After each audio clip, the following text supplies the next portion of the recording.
So I've seen people making these guides on how to eat healthy and not spend too much money, and I thought I'd make one of my own.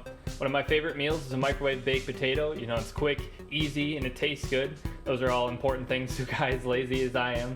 And you might be thinking like, oh, Colin, I've seen videos on how to microwave a baked potato. But like all these, they get it wrong right on the first step. You know, a lot of these will say like, oh, you gotta stab it a few times, and then before you put it in. No, the real trick is to not stab it at all, like not even once. Then you come right over to the microwave and you just pop it right in there.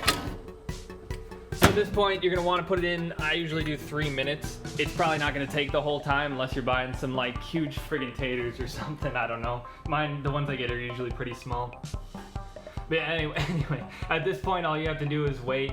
The potato's gonna let you know when it's done. And there it is. So now you just gotta come right back over to the microwave here, open it on up, check and make sure everything's as hot as you'd like it to be. I think that's about good for me, so I'll take that out there. Otherwise, you could leave it in for a little bit longer. And yeah, that's how you make a quick, easy, good tasting meal.